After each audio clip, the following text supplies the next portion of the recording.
So they try to get OG Bangwang to pull up on Moneybagg Yo to get his chain, because if everybody knows that OG Bangwang, he don't choose sides, he just picked the side that's going to give him the best benefit. So last time when he pulled up on Big Moochie Grape and he snatched them chains, he was trying to do that to boost his whole career up. But see, now it's chain snatching season. And so they're like, hey, a Moneybagg Yo chain is valuable right now. And there's only one guy that could find a way to snatch every chain in America, and that's OG Bangwang. So they sent OG Bangwang out on the mission, had him being on the street corner right there, like it was like he was serving on the corner or something. But he was actually just waiting for the opportunity of when somebody all decked out in their jewelry, all decked out in their chains is gonna walk up. And next thing you know, guess what? That same Bentley pulls up and they turn the corner, except they bought it. They must have bought a new one because, they sent that old Bentley, that one that was in front of the Dolph scene. They sent that to the chop shop, man, down in Atlanta. They put it in the warehouse and they shipped it, drop shipped it to all over the world, basically. And so OG Bangwang was standing there and he was like, wait, did I just see somebody that looked like Moneybagg Yo pull up? Let me go wait by the door real quick. And so he went and slid over by the door, and then they kind of waited for Moneybagg Yo to park in the back parking lot, get himself situated, set the e-brake and everything like that. And he only had he really ain't had too much security on him. He just kind of had like some people that was with him, but they wasn't really security or nothing like that. And so he pulled up and they all distracted him. They acted like they was going to take a picture. So they got real close right there. And then boom, that's when he grabbed and reached for the chain and tried to break the links, break the locks, and everything like that. And these were some Cubans with the baguettes on them. You got to understand, it was a whole chain with the diamonds. It was worth $385,000, man. And so we know when the rapper's walking around with $385,000 in jewelry and OG Bangwang is right there in between you and the door, it's going to be an OG Bangwang win all day, because the fact that he's a professional chain snatcher. And so they basically recruiting him to be like getting Moneybagg Yo's chain and eventually even Yo Gotti's chain. Because if it's anybody that's going to take a chain, it's his. And he's the one that had them two PRE chains.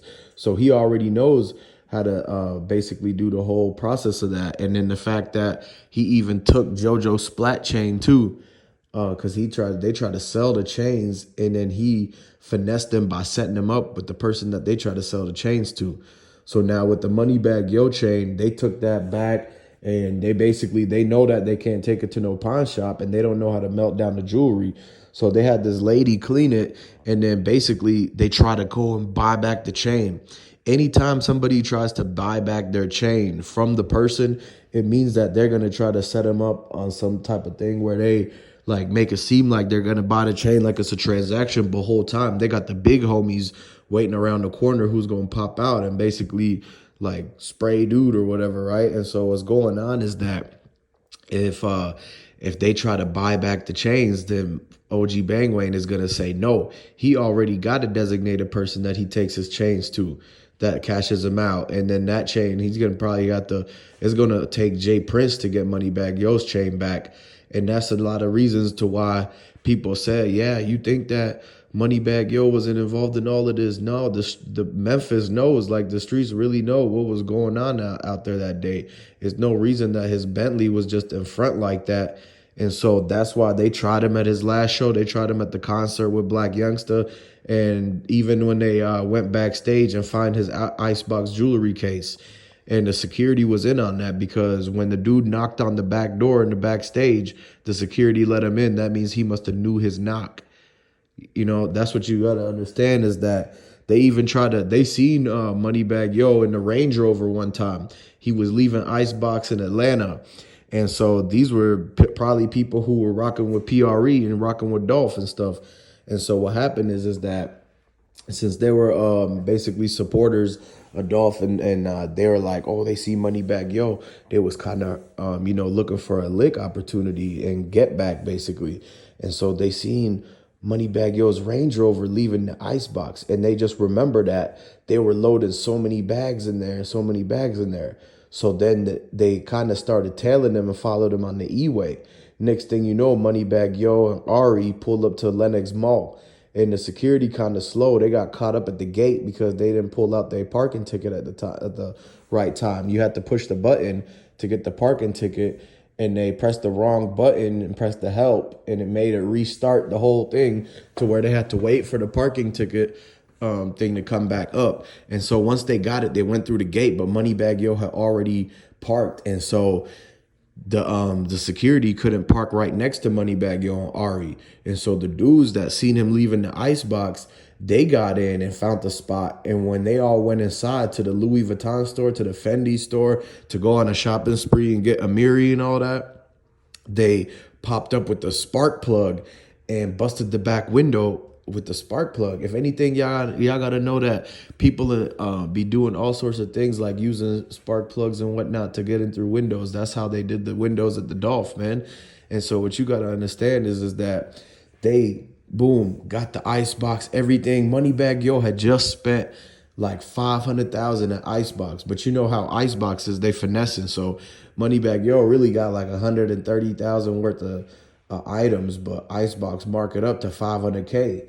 And so that's just kind of how they do it, because of the fact that, you know, whenever you get the hype like that and you get the rappers that's coming in and spending all that cash like that, they got to mark it up in case that money came from the streets, or in case this happened, that happened. You got to understand that the feds is with jewelers and stuff these days. And so see what happened. Remember what happened to the jeweler in Detroit and everything like that. And so basically when at Lenox Mall, Moneybagg Yo and Ari left a whip and the security didn't park next to him, and they got caught slacking because the goons seen them leaving the whole ice box and followed them to Lenox Mall. That's when, boom, they used the spark plug to get through that back window, and they got and finessed the entire icebox set, and it was a brand new CMG chain in there. And he even had the whole Bread Gang chain. And now it's supposed to be Zebo's, you know?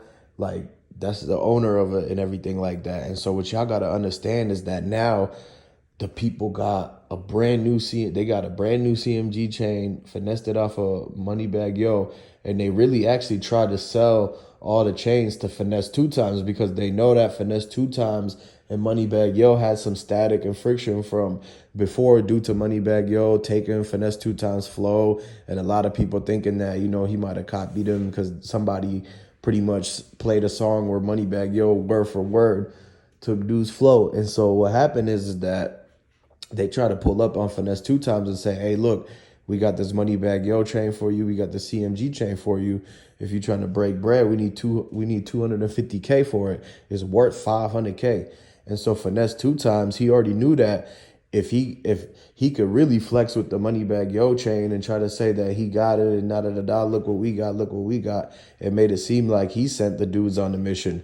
And so that was just like, hey, it's a bad image, you know, he don't want to start no other problems or anything like that. And so what he was like, nah, I don't want it. And so they had to keep it and basically pass it through the hood, and until they find somebody that knows like how to get the diamonds out of it so that they could pretty much sell it one by one and part it out and everything like that. And so at the end of the day, it's like, dang, they was trying to collect like it was a bounty over the chains or something like that. And so because that's the number one thing is that when rappers get tried, it's most commonly a chain snatching. You got to understand that that's the number one signal to, like, I guess, diss a rapper or whatever, pull up on a rapper. You know, they always get their chain snatched because they always talking about, oh, they got the jewelry, they got the money and the chains and this. And then when somebody sees them on TV, they're like, man, if they seen in public with all that and they walk through the hood or whatever and somebody's hurting, they're going to finesse them. They're going to poke them or hit a stain or hit a lick or something on them. And so that's what's really going on. And then the fact that they actually went up and tried to get Moneybagg Yo's chain, and he pulled up and they even caught him and pressed him in Memphis. They had made him, because he didn't check in no more. Now Moneybagg Yo and them, they might have to check in when they go to Memphis because it's like so much crazy stuff going on. The streets is hot. It's a mess. And if they don't want to have, like, you know, people, they got to have a whole team of them walking around in case they end up like Lil Migo, where they get found out about or somebody runs up on them and takes their chain, because it's happened multiple times to CMG artists. And so now it's like CMG has to move more careful. They got to move a certain type of way in their own city, which is crazy because that just goes to show how many people actually are, supporting them or whatever, right? If they got to move through that limit, now they see how Dolph feels when it was like people hating on Dolph and he making it hard for him to move around in his own city. And so at the end of the day, people know what's going on and the details is coming and unraveling out. What happens in the dark is coming to the light. And basically, make sure y'all subscribe to this channel, like this video, comment down below, and I'm going to catch you on the next one.